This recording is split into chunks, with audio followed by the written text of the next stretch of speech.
From the moment ancient Egypt emerged along the banks of the Nile, a silent war for power began, one that unfolded not on battlefields soaked with blood, but inside sacred halls, dim, lit chambers, and the minds of millions who believed the divine shaped every moment of their lives. Imagine a kingdom where a single man, the Pharaoh, was declared the living embodiment of a god, commanding armies, wealth, and the loyalty of an entire civilization. Yet standing quietly behind him was another force just as powerful, perhaps even more dangerous: the priests, guardians of sacred knowledge, keepers of rituals, interpreters of omens, and the only people believed capable of communicating with the gods themselves. This was not a rivalry marked by open rebellion or dramatic coups. It was a delicate, ongoing struggle built on influence, belief, fear, and the manipulation of divine authority. And as we step into this story, you'll notice something surprising. The greatest threat to a pharaoh's rule often did not come from foreign invaders or rival dynasties. It came from the very temples meant to protect him. Picture a pharaoh ascending the throne as crowds cheer, incense burns, and holy chants echo through colossal temple walls. Yet behind that ceremonial mask lies a growing tension, because the new ruler knows something every king before him has learned too late. The priesthood of Egypt did not simply worship the gods, they controlled access to them. At a time when every drought, every flood, every failed harvest, every sickness was believed to be the will of divine beings, the priests were the only ones who could declare whether the gods were pleased or furious. And for a pharaoh who relied on divine legitimacy to rule, this made the priesthood a force he could never ignore. The deeper we explore this world, the clearer it becomes that Egypt's golden civilization was held together by an unspoken deal between throne and temple, and whenever one side gained too much power, the entire kingdom trembled. But how did this tension begin? It starts with the simple fact that ancient Egyptians believed the gods were everywhere. In the wind, the river, the sunrise, the stars, the soil, and in every moment of life and death. And because of this unshakable belief, the priests became more than religious figures.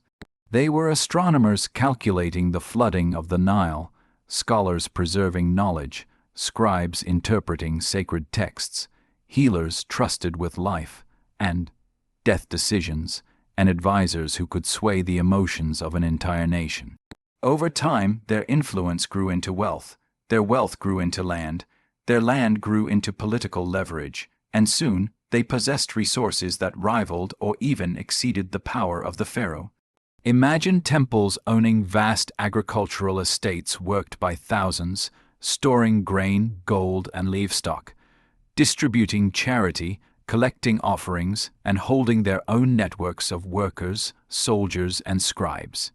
The temple economy became a kingdom within a kingdom, and while the pharaoh wore the crown, the priests controlled the spiritual heartbeat of the nation.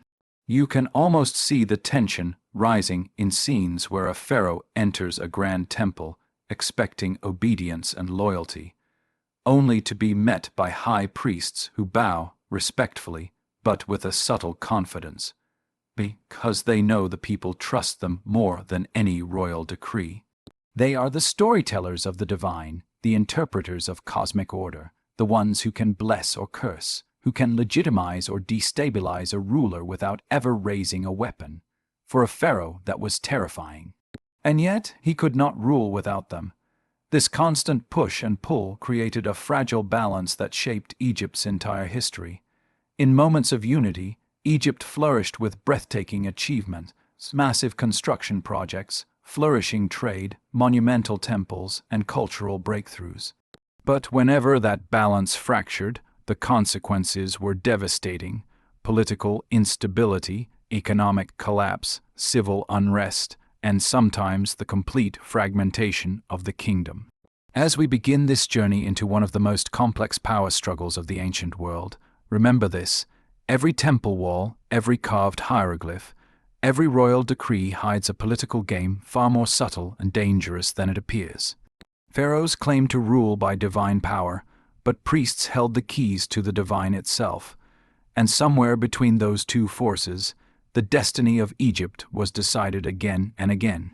Section by section, we'll uncover how this clash shaped empires, sparked reforms, toppled dynasties, and left behind clues still hidden in ruins and ancient texts. But for now, hold on to this single idea. Egypt's greatest battles were often fought without a single sword. To understand how the power struggle between pharaohs and priests truly intensified, we must travel deeper into the heart of the ancient temples, where political maneuvering was often disguised as sacred ritual, and every decision carried consequences that could alter the entire kingdom.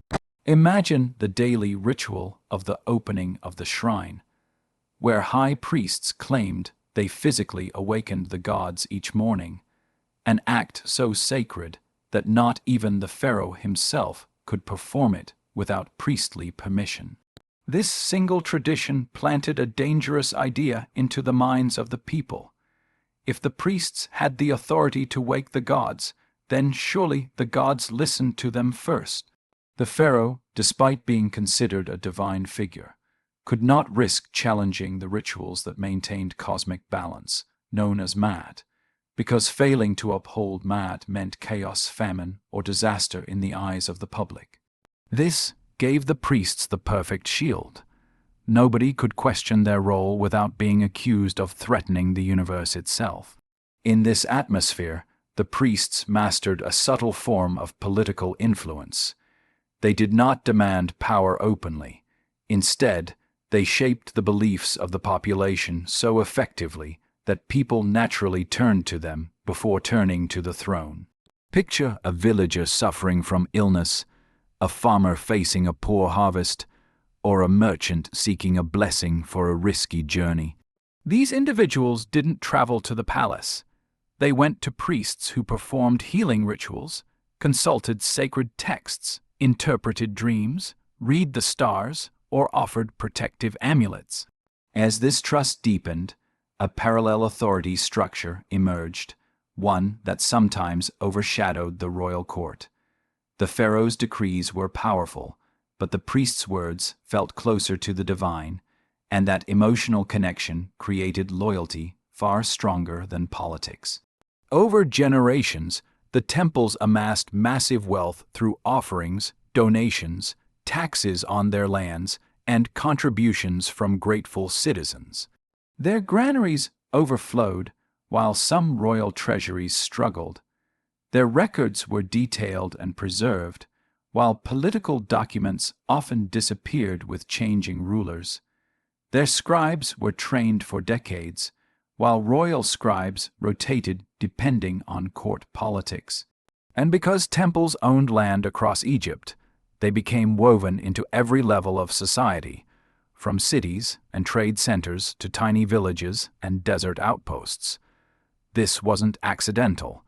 It was the result of centuries of positioning, negotiation, and strategic restraint. The priests rarely confronted pharaohs head-on.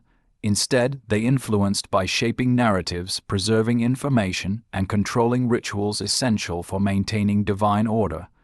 But the pharaohs were not naive spectators. Many recognized that priestly power could threaten their authority, and this realization fueled a quiet tension beneath the surface. A new pharaoh often viewed the priesthood with suspicion, knowing he had inherited not only a kingdom, but also an ongoing political chess match. Some rulers attempted reforms aimed at tightening control over temples, reducing their landholdings, regulating their rituals, or appointing loyal officials to oversee their affairs. But even these attempts had to be carried out carefully, because any hint of disrespect toward the gods could turn public opinion against the throne. Imagine the challenge.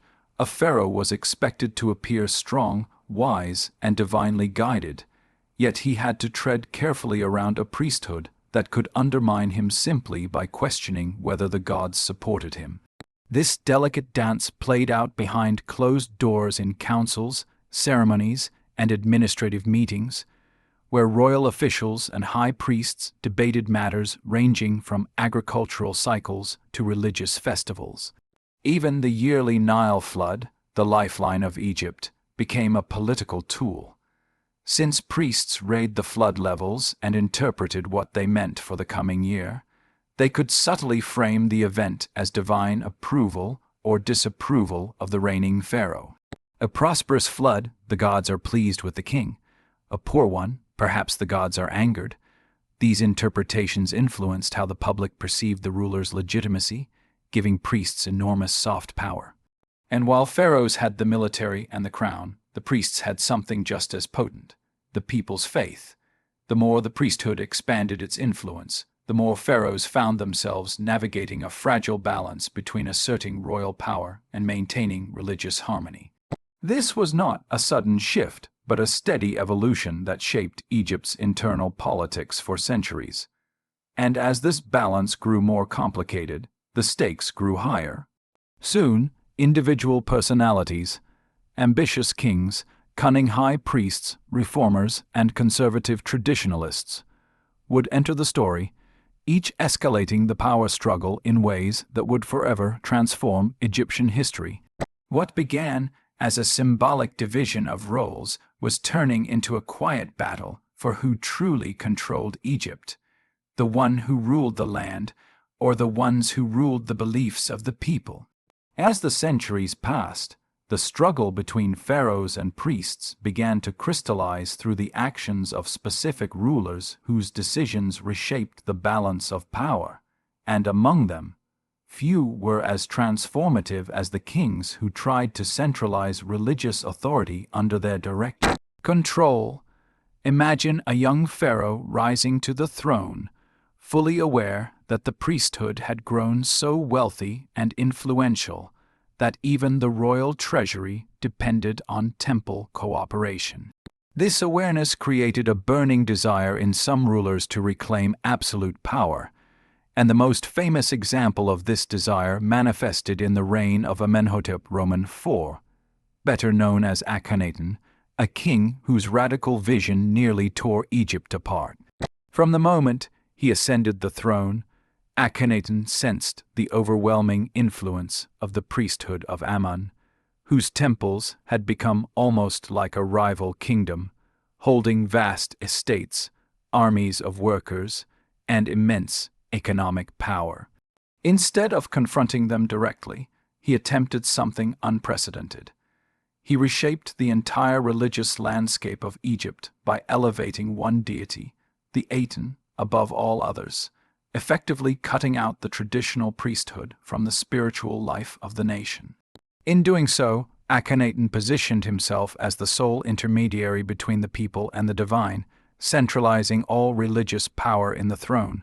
To the priests, this was more than a political threat, it was an existential one.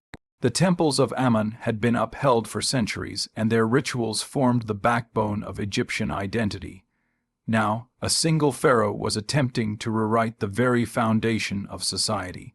As Akhenaten built a new capital, Akhetaten, dedicated entirely to the Aten, the traditional priesthood felt their influence slipping away like sand through their fingers.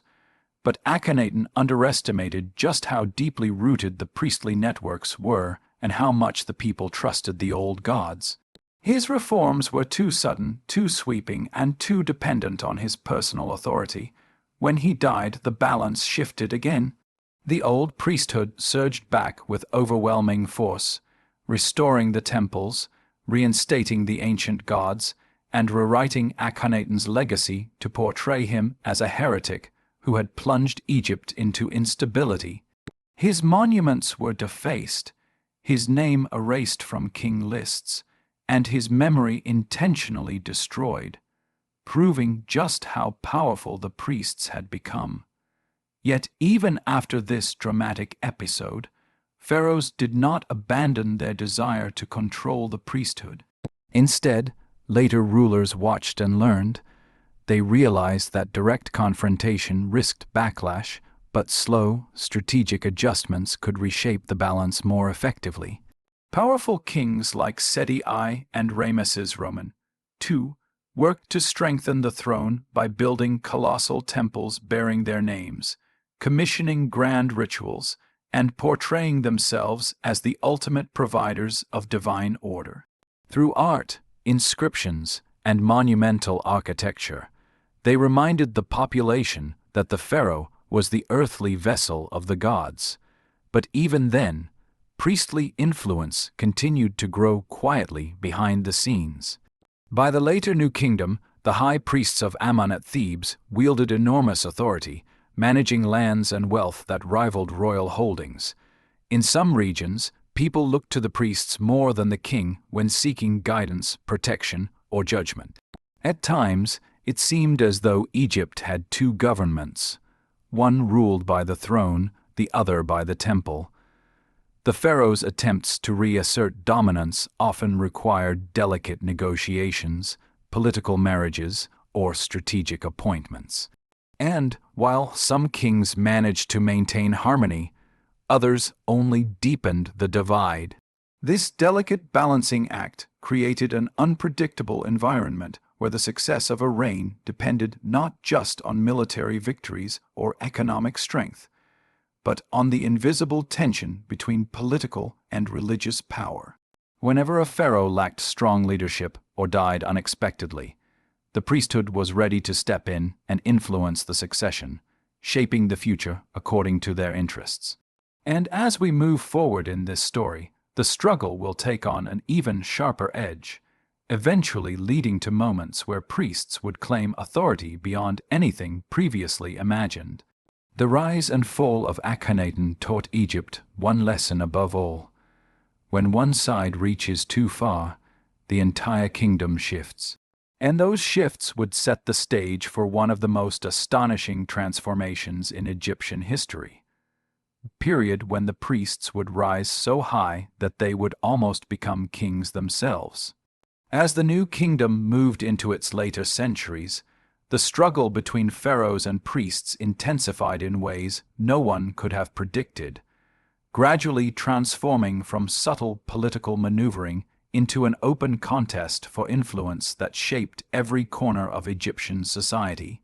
The power of the Amun priesthood had grown to the point where their wealth rivaled that of the royal treasury, and their temples functioned like vast economic empires with farms, workshops, scribes, and labor forces operating under their authority. In Thebes, the high priest of Amun was no longer just a religious figure. He was effectively a regional leader whose word carried nearly as much weight as the pharaoh's. The people saw him as the voice of the gods, the one who interpreted divine will, and that gave him an influence the throne could not easily match.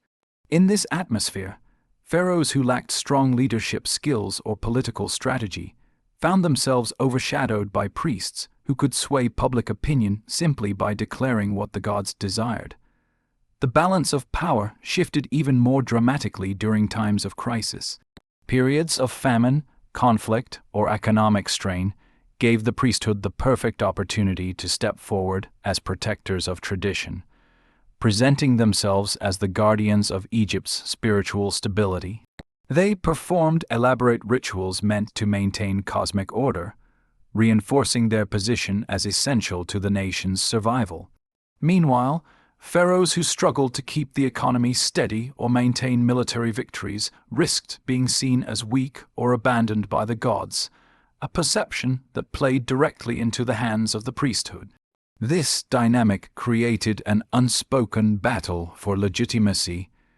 Pharaohs relied on their divine identity to rule, but priests could influence how divine approval was interpreted.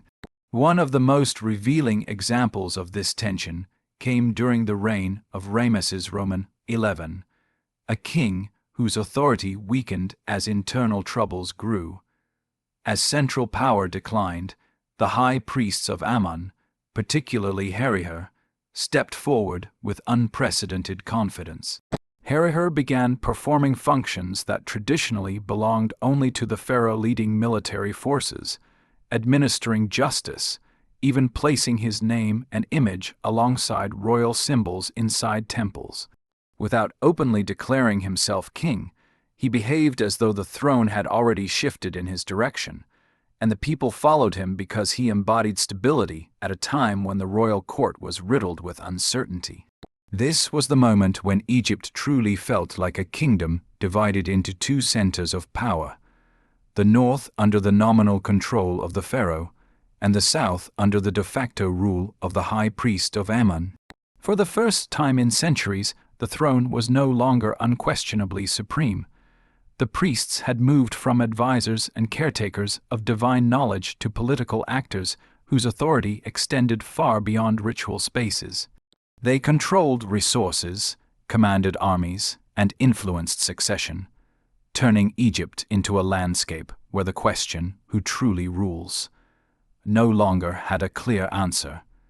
Yet even in this period of priestly dominance, the dream of restoring pharaohic power never faded. Younger kings watched the rise of the priesthood and quietly prepared for a future counter-move. The growing imbalance planted seeds of tension that would lead to a dramatic shift in the next generation, one that would reshape the power structure entirely. But at this point in history, it was undeniable. The priests had reached a position no one could have imagined centuries earlier. They were no longer simply keepers of tradition. They were political giants, shaping Egypt's destiny day by day.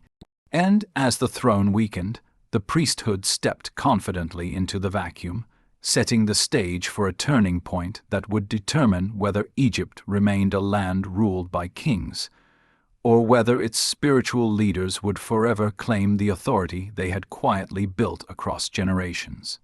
Little did anyone know that this fragile balance was only temporary, and a powerful force was rising in the delta that would soon challenge everything the priesthood had gained. This transitional moment, when priests acted as rulers and pharaohs struggled to reclaim their identity, would become one of the most defining eras in Egyptian history, signaling that the next chapter would not only be a conflict of power, but a battle for the very soul of the kingdom. As Egypt moved deeper into this fractured era, the emergence of a new power center in the northern delta brought the long-standing struggle between pharaohs and priests to a breaking point, introducing a force that neither side could fully control. While the Amun priesthood dominated Thebes in the south, the northern regions began producing ambitious leaders who understood that Egypt's future depended on restoring strong, centralized rule, something the priests could not offer and the weakened pharaohs struggled to re-establish. This shift became most evident under the rise of the Libyan, descended military families, especially those connected to the city of Bubastes.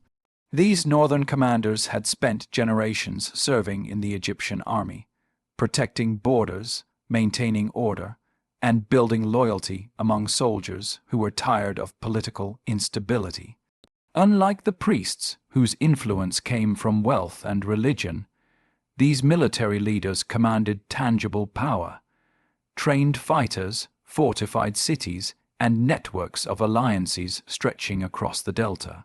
They saw the power vacuum in Thebes as an opportunity, and they stepped into the political scene with a confidence that signaled a coming transformation. When Shoshenq eventually rose to authority, he understood exactly how fragile Egypt's unity had become. Instead of directly challenging the priesthood in Thebes, a move that would have triggered conflict, he adopted a strategy built on patient consolidation. He strengthened military leadership, secured alliances, and gained support from key administrative centers. Across the country, people were exhausted by years of divided rule, and many viewed strong military organization as the only realistic path back to national stability. In this environment, Shoshenq's methodical approach earned him a reputation as a leader who could restore order without immediately provoking confrontation. The priests, however, recognized the threat he posed. They had grown accustomed to governing the south without interference, functioning as near-equal rulers beside the fading authority of the pharaoh. Their economic networks were vast, their temples influential, and their social power unmatched. But they lacked one critical advantage. They had no unified military command capable of resisting a well-organized political movement rising from the north. Many in Thebes hoped that their religious prestige alone would be enough to maintain influence, yet the country's shifting dynamics were becoming impossible to ignore. Egypt needed stability, structure, and protection, needs that temples could not fully satisfy. As Shoshenq maneuvered closer to full authority, he avoided the mistakes of earlier pharaohs who tried to suppress the priesthood in a single dramatic gesture. Instead, he positioned himself as a restorer of tradition, emphasizing continuity with Egypt's golden ages and portraying his leadership not as a replacement for the god's order, but as its rightful expression. This calculated framing allowed him to strengthen royal power without appearing to attack religious authority directly. When the moment finally came for him to assert centralized control, Egypt was ready. People who once looked to priests for guidance began to look toward the throne again, not because faith had weakened, but because the practical needs of the kingdom demanded a leader who could unite the nation rather than divide it into competing spheres. For the first time in generations, a pharaoh was stepping forward who combined military authority, political intelligence, and a deep understanding of what the population truly needed.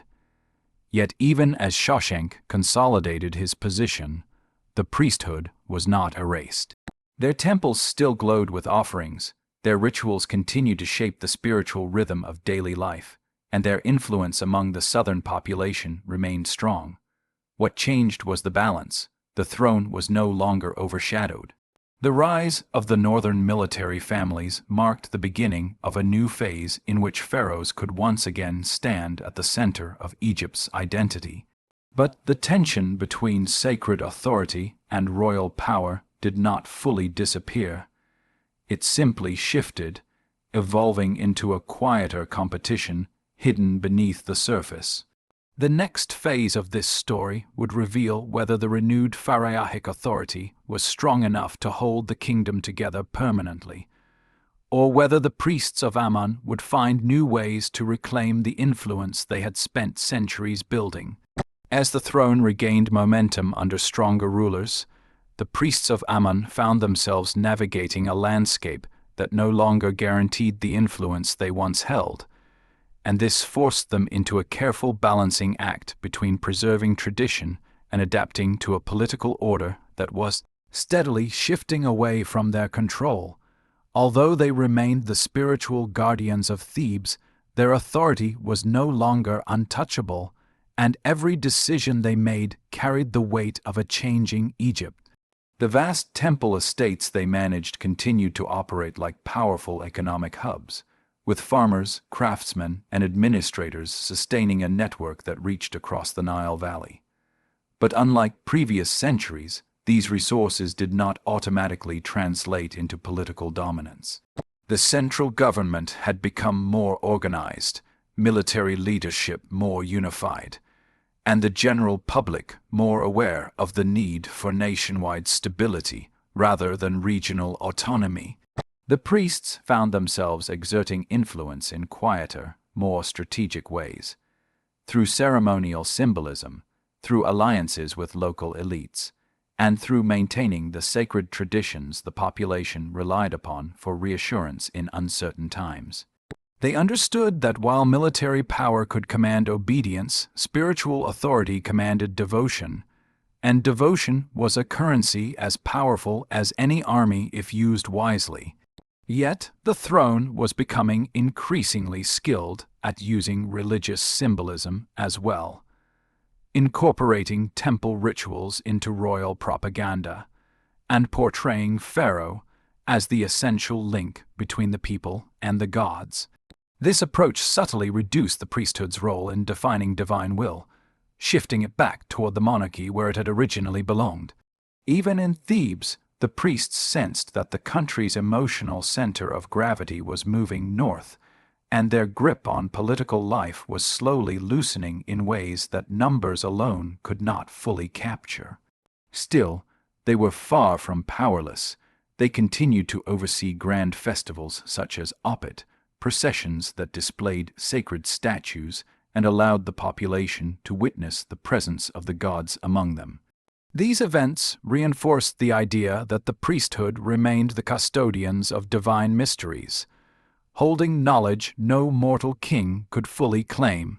Behind the scenes, the priests cultivated relationships with scholars, scribes, and intellectual circles, ensuring that their interpretation of cosmic order remained deeply rooted in Egyptian culture. They knew that ideas could outlast political shifts, and by preserving their theological authority, they maintained a quiet influence over how Egyptians understood the world.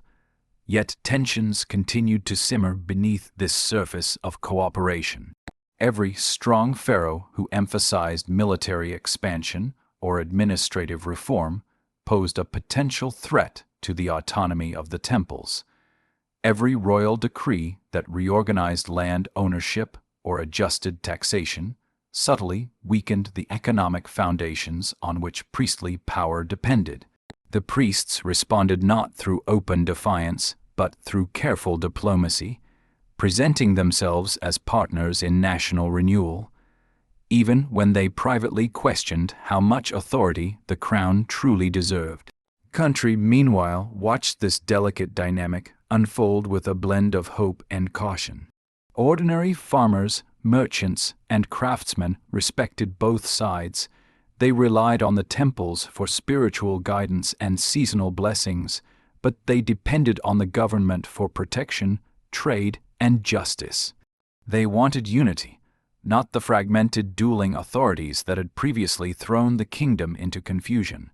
As Egypt entered this new phase, it was clear that neither priests nor pharaohs could afford another open struggle for dominance. The memory of past instability lingered, shaping decisions and forcing both sides to act with greater restraint than in previous centuries. But beneath this careful cooperation lay unanswered questions about Egypt's future identity. Would it be defined primarily by its spiritual heritage, with temples shaping the rhythm of life? Or would it be defined by a renewed vision of kingship, with the pharaoh as the unchallenged symbol of order? The answer was uncertain, and both sides sensed that the balance they had reached was fragile, dependent on personalities, circumstances, and the unpredictable tides of history. It was in this uneasy equilibrium, where ambition, faith, and politics intertwined, that the next evolution of the power struggle would emerge, setting the stage for a dramatic turn no one in Egypt could yet see coming.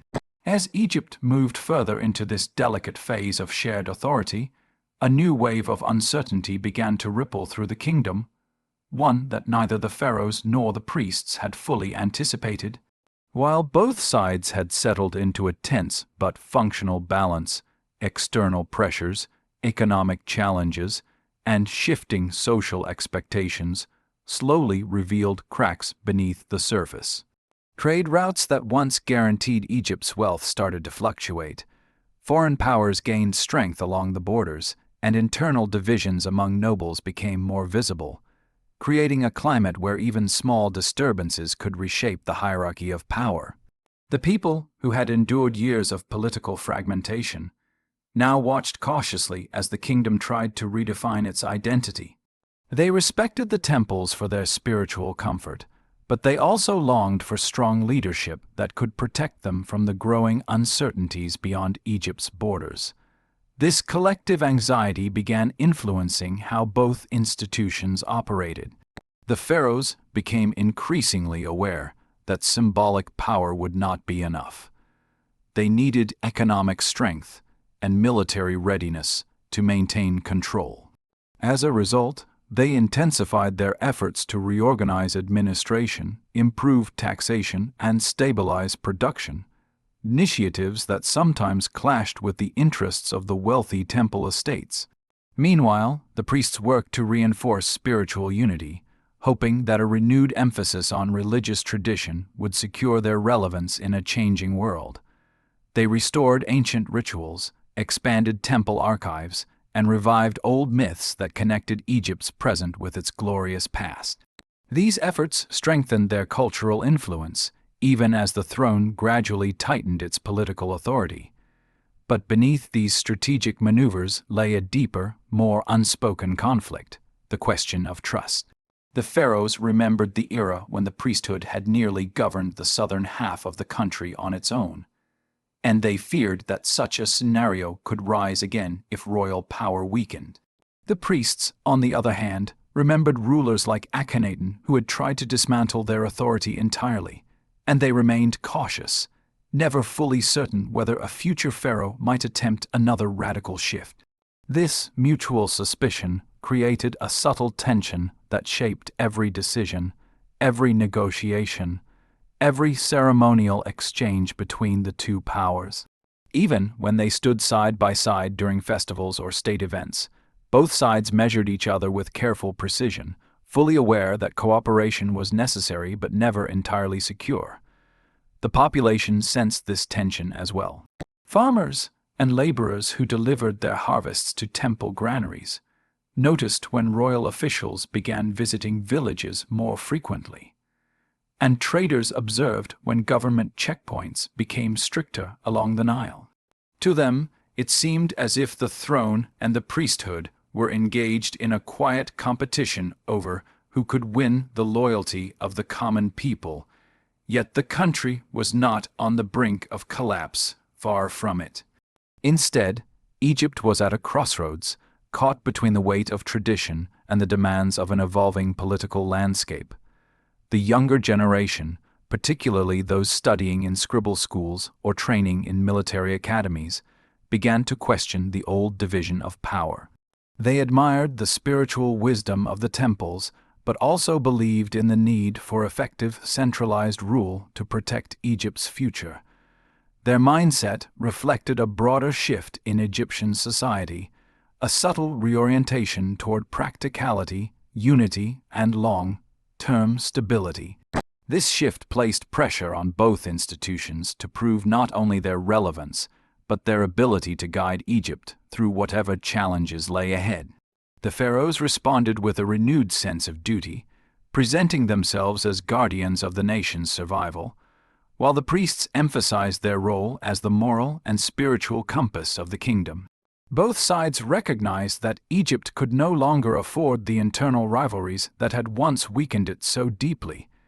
Yet even with this shared understanding, the tension lingered, woven silently through the daily life of the nation like a thread waiting to be pulled. It was in this atmosphere, half cooperative, half competitive, that the next major turning point would emerge, a moment that would reveal just how fragile the balance truly was, and whether Egypt would tip toward unity or again drift toward division. As Egypt continued navigating this uneasy coexistence between the throne and the temples, a moment of reckoning slowly approached, one born not from open conflict, but from the quiet accumulation of tensions that had been building for generations. The balance that held the kingdom together was delicate, resting on cooperation that neither side entirely trusted, and the slightest shift in circumstances had the potential to alter everything. This shift began with a gradual change in how the Egyptian people perceived the nature of leadership. For centuries, the divine aura surrounding the pharaoh had been the cornerstone of national identity, yet the priesthood's long-standing influence had created competing definitions of what it meant to maintain order in the world. But as the outside world grew more turbulent, Egyptians increasingly desired strong, practical leadership. Someone who could protect borders, ensure steady food supplies, and manage the complex networks of administration that held the country together. The priests, with all their spiritual authority, could not fulfill those roles in the eyes of the common population, and the throne recognized this shift as an opportunity to reclaim the authority it had lost. Yet, Even as the pharaohs began asserting themselves with renewed confidence, they understood that confronting the temples directly would be dangerous and unnecessary. Instead, they adopted a more subtle approach, integrating priestly responsibilities into the royal court, promoting individuals who were loyal to the crown into high-ranking religious positions, and presenting state reforms as acts of devotion rather than political strategy. The priests saw these moves for what they were: an attempt to re-centralize power under the king. But their ability to resist was limited by the public's growing desire for unity and stability. At the same time, Egypt's younger scribes and soldiers, shaped by years of instability during their parents' and grandparents' lifetimes, increasingly looked to the pharaoh as the figure best positioned to secure the nation's survival. This generational change weakened the priesthood in a way that wealth and ritual alone could not counter. Still, the priests adapted, shifting their focus to preserving cultural continuity.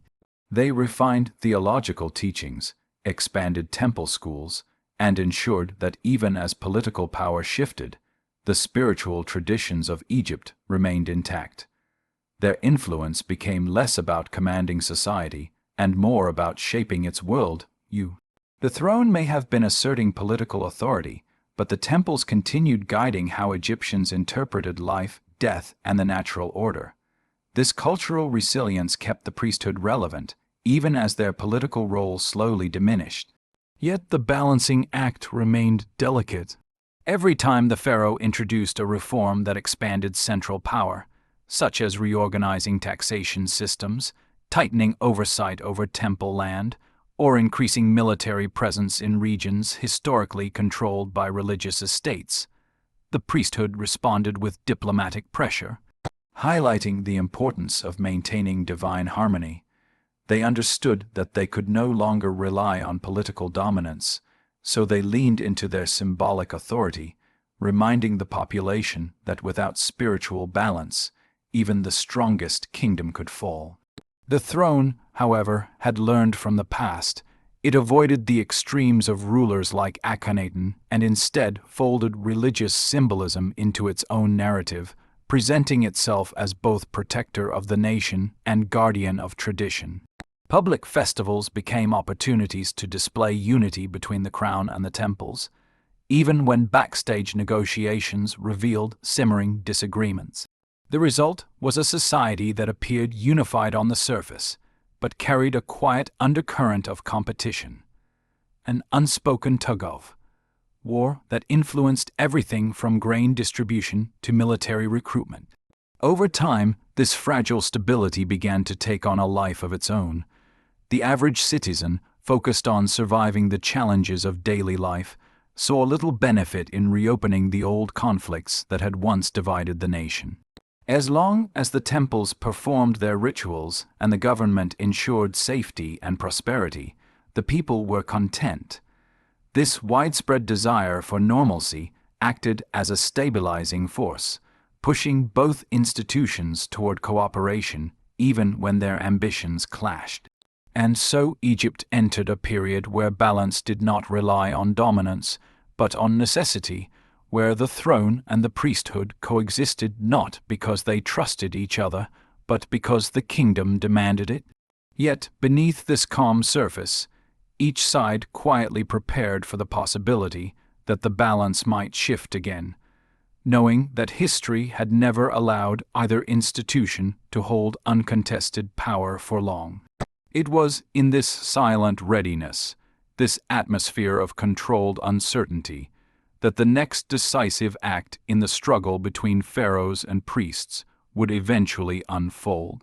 As Egypt approached the final chapters of its long and complicated power struggle between pharaohs and priests, the careful balance that had held the kingdom together for decades began to shift once more, revealing how deeply this rivalry had shaped the identity and fate of the entire civilization. What emerged in this concluding phase was not a dramatic collapse or a sudden confrontation, but a gradual realization that Egypt's strength had always depended on cooperation between material leadership and spiritual authority, and that neither side could truly flourish without the other. The pharaohs, having re-established their political authority through military organization, administrative reforms, and strategic diplomacy, now faced the enormous task of maintaining unity in a world where external threats were becoming more unpredictable. The rise of new powers around the Mediterranean, shifting alliances, and increased pressure along Egypt's borders meant that rulers no longer had the luxury of focusing solely on internal dynamics. Their attention was pulled outward as much as inward, and the throne had to evolve into a more flexible institution, one that could engage with foreign states while still embodying the sacred continuity expected by the Egyptian people. The priesthood, recognizing these changing realities, gradually adjusted its role as well. Rather than positioning itself as a political competitor, it began to serve more clearly as the cultural and spiritual anchor of the nation. Temples continued to preserve knowledge, oversee rituals, and guide the understanding of cosmic harmony, but they did so with a recognition that the survival of Egypt now relied heavily on the strength of centralized leadership. Over time, this shift in priorities helped diffuse the tensions that had once driven wedges between Thebes and the royal court. Instead of struggling for dominance, both sides settled into roles that complemented each other more naturally, creating a partnership rooted not in rivalry but in shared purpose. Yet even as this cooperation strengthened, Egypt could not escape the broader currents of history. The rise of foreign dynasties, the increasing influence of outside cultures, and the slow erosion of internal resources all contributed to a long transformation that neither pharaohs nor priests could fully control. But what is remarkable is how both institutions endured, adapting in ways that allowed Egyptian identity to survive even when political power changed hands. Long after Egypt fell under the influence of neighboring empires, the temples continued their rituals, and the memory of the pharaoh's divine kingship remained central to cultural memory. The long rivalry that had once threatened the kingdom became, in the end, a foundational element of its resilience. For centuries, the tension between spiritual authority and political leadership pushed Egypt to refine its systems, redefine its values, and navigate crises with a complexity unmatched by many ancient civilizations. This interplay ensured that neither institution became so powerful that it could act without accountability, and the resulting balance helped Egypt remain remarkably stable across millennia. Even when foreign rulers took the throne, they understood the importance of honoring the traditions maintained by the priesthood. For without spiritual legitimacy, political control meant very little in the eyes of the Egyptian people. And so the final legacy of this long struggle was not one of defeat for either side, but one of transformation. The pharaohs evolved from near-divine monarchs into adaptable political leaders capable of responding to global change. The priests shifted from political actors into guardians of cultural heritage, ensuring that Egypt's identity remained intact even when its borders and rulers changed. Together, they left behind a civilization whose impact still echoes through modern understanding of power, faith, and the delicate balance between the two. This story of pharaohs and priests is ultimately a story of how a great civilization learned to survive by allowing its institutions to challenge each other, shape each other, and sometimes restrain each other. It is a reminder that power is never fixed, that authority must adapt as the world evolves, and that true stability often emerges not from absolute control, but from tension that forces growth. And as we look back across the vast timeline of Egyptian history, we can see clearly that the struggle between these two forces was not simply a conflict. It was the engine that drove Egypt's cultural brilliance, political longevity, and enduring place in human history. Through their rivalry, Egypt discovered not just how to rule but how to endure.